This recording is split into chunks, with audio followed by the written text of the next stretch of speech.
I am here with Guy, the founder of Fider. Guy, how you doing today? Hey, I'm good. Thanks for having me. Yeah, thanks for joining the podcast. For those that may not know you, do you want to give a brief introduction of yourself? Yeah, sure. I'm Guy. I'm originally from Brazil, but then I moved to Ireland like about 8 years ago. My background is in software engineering. I've been doing this for many, many years. I love building things. I love doing what I do, and I probably do this for the rest of my life. And I used to work like in a corporate or 9 to 5, whatever you want to call it, until last year, like in February, when I decided to quit my job and take the leap of faith and just build my own products and grow them. Nice. Well, today we're going to be focusing on Fider. You recently sold that business on acquire.com, so I'm super excited to hear that journey.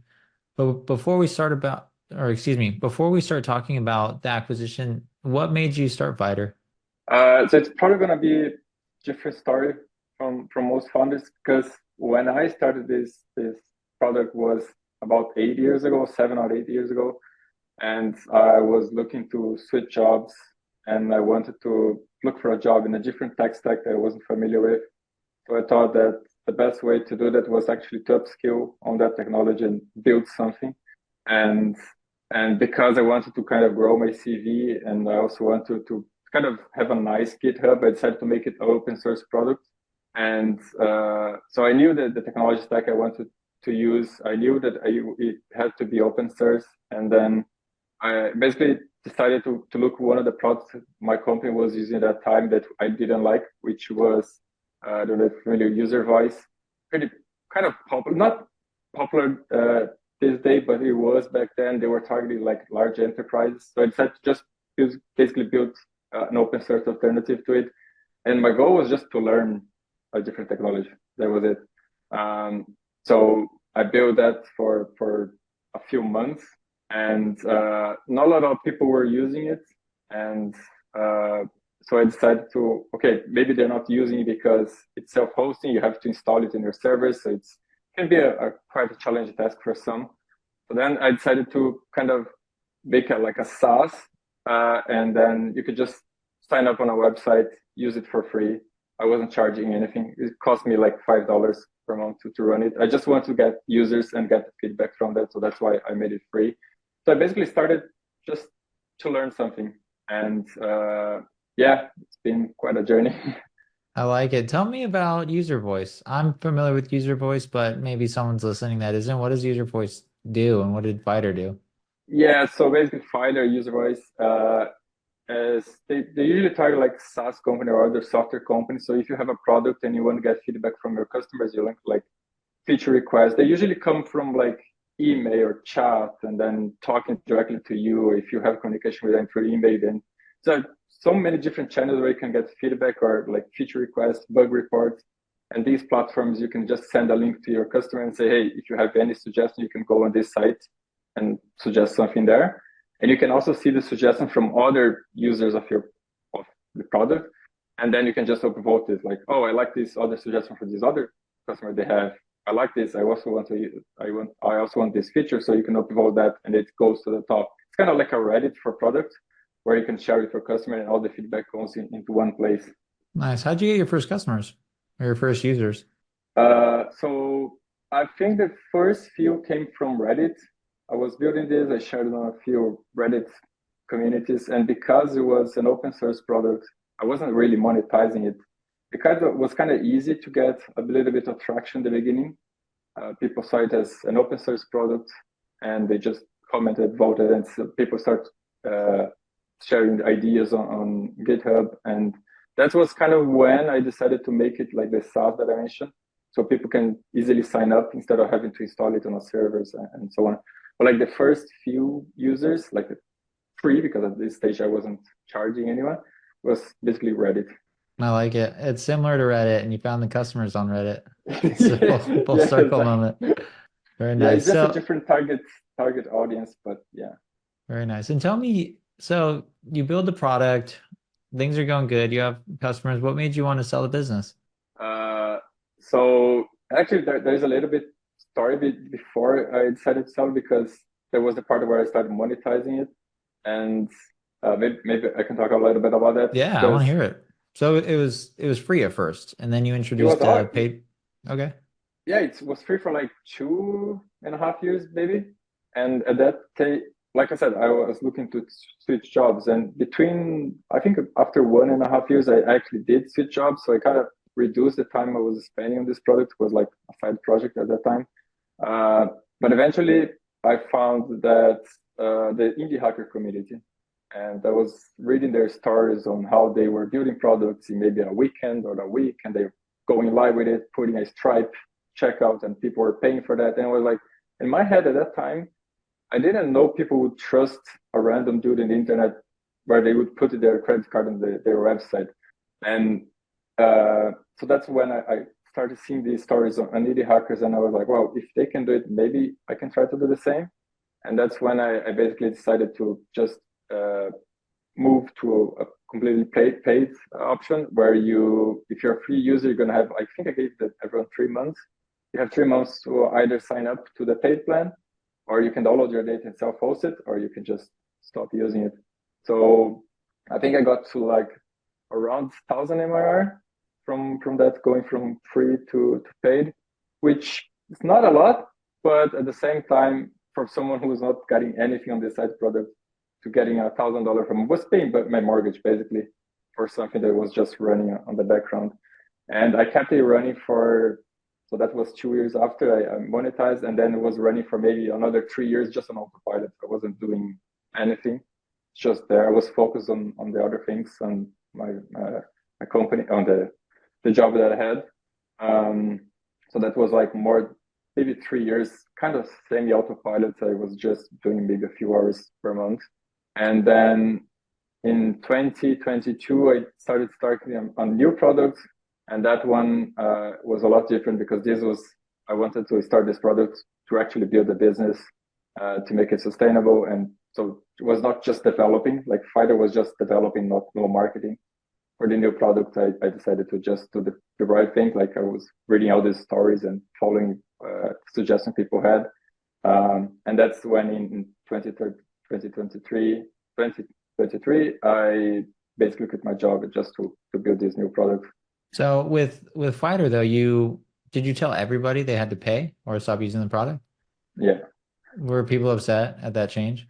Uh, I don't think anyone was upset because up until that point, they were all using for free. I had some people who were also an open source product, and I was like, yeah, I can keep hosting you for free. So I think like there was like 3 or 4 users that I kept on the free plan, but everyone else I just said that, yeah, if you can use it for free, but you have to self-host it. So that's Nice. our free plan. And then you were just spending 4 to 5 hours per month, is that what you said? Yeah, That's very great. low. Like Did you have like customer support requests or questions that you had to answer, or what would you spend those 4 or 5 hours a month on?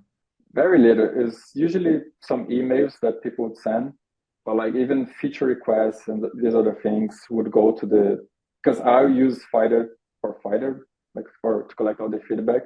So sometimes there would be like a bug report or something like that. That's the type of thing that I would still do on this autopilot phase. I was just not adding features. To me, it was like I find that it's feature complete from my point of view. So I was just fixing bugs. That's great. So it just sat there. It was just like a Yeah, vending machine on the internet. People just walk it's like it up was and nice. that's what it's about. It's just free money coming in every month, like. So that's why I kept it running for like 3 years at that stage.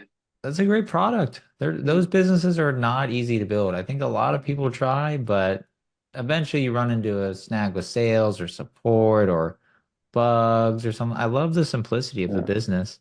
Okay, so tell me, so we're gonna fast forward I think to just in the past year where you go to sell the business. What made you land on that decision? Was it to focus entirely everything on the new business you're starting? Was it starting to take up more of your time? Why'd you end up selling the business? Yeah, it was a tough decision because after like 5 or 7 years at that stage working on this, it was kind of like a baby. Mm, And it was the first time I built a product that was making money that wasn't really selling my time. So that was kind of special to me. But at the same time, when I decided to sell the business, I had 4 products running. And I think that's one of the main mistakes. I learned a lot, but running for products a lot. Even though this was on autopilot, one of the other ones was also kind of autopilot-ish.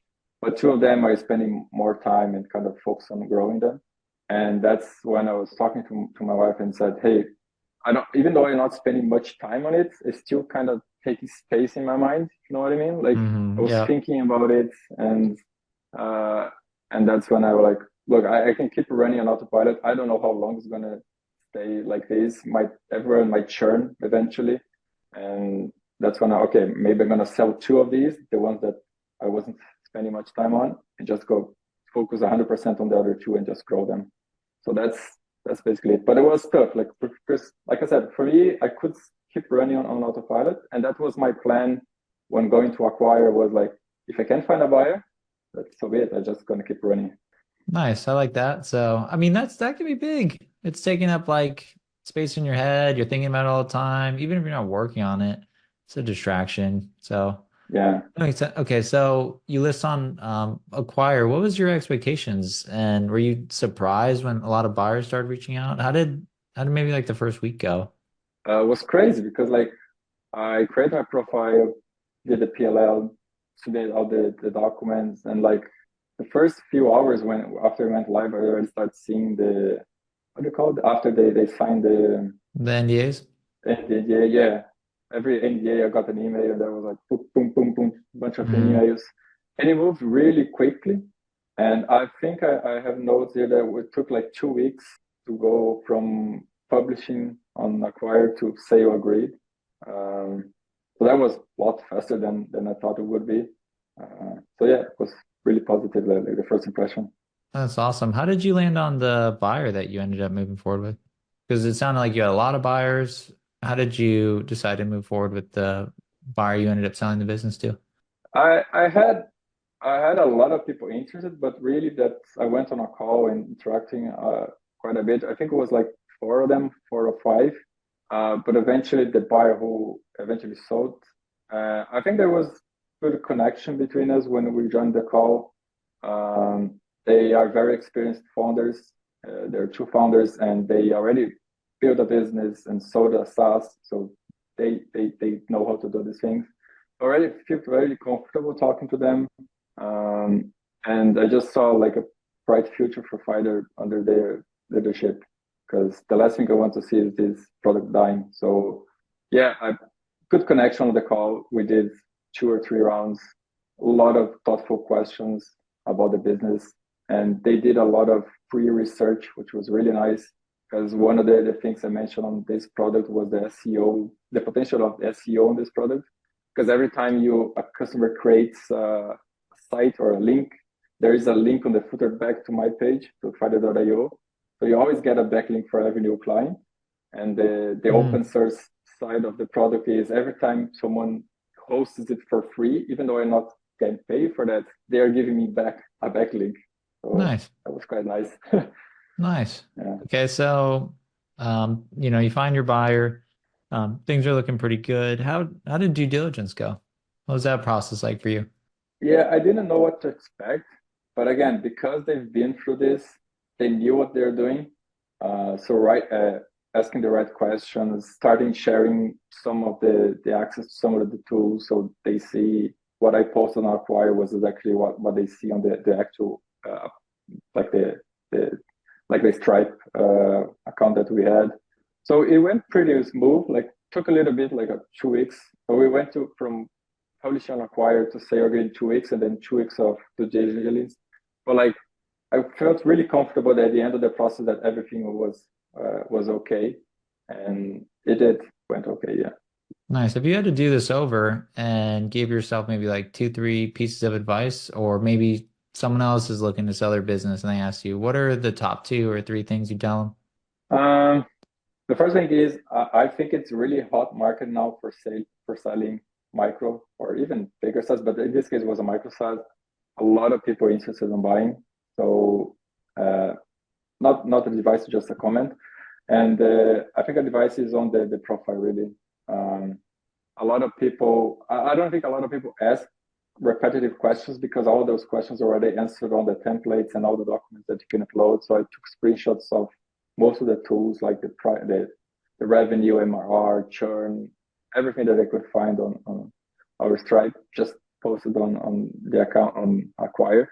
And I think that made the process a lot smoother because whenever someone reached out, they already had access to all that information and they were just asking the important questions. Nice. And then, so you successfully sold the business, everything is going great, and now you're wired a bunch of money and you've successfully sold the business. Did you celebrate the acquisition in any interesting way? Did you do anything fun? Or did you buy something cool? Not really. Uh, Maybe I shouldn't, but yeah, I was just really focused on the other products. Uh, I actually think that if if I pursued a little bit more, maybe I could have even sold it for a bit higher. But I was so focused on growing, and my mind was on the other products already. So whatever money I make here, I just gonna reinvest uh, on the other things and just keep growing. Nice. What are you working on now? I have, like I said, I built four, so I sold two, so I have two left. So one is very niche. It's called Aptakupe.com. It's a development tool. It's a desktop app for Kubernetes developers. That's the one I built about 2 years ago. I started, and this is the one that I quit my job for. And one more recent one, which is called SEOgets.com. It's an SEO analytics for SEO agencies and consultants. It's kind of like a supercharged version of Google Search Console for people who like Google Search Console. So we get all the data that you can have on that platform. It's just build a much nicer UI with a lot more functionality and remove all the limitations that you have on Google's Search Console. And for this one, I actually found a great co-founder. So he's doing all the marketing, sales, go-to-market, and just doing the development side, which is the part that I like to do. That's awesome. Yeah, you need someone on the go-to-market and someone to build the product. I'm rooting for you. I'll put both of those in the show notes if everyone wants to check those out. But if people want to hear more about your story or follow you online, where can they find you? Yeah, I used to be more active on Twitter. I've been taking some time off, but I'm still posting there eventually, from time to time. It's Goenning, so it's x.com/GOENNING. Nice. I'll put those in the show notes. And thanks so much for coming on the podcast. I enjoyed hearing your story and congrats again on the acquisition. And hopefully I'll have you back on for another acquisition story. Yeah, hopefully wait a few more months or years and then we'll see again. But yeah, Sounds thanks for having me on the show. It was great to be here. Of course. All right. Take it easy. Cheers. Cheers.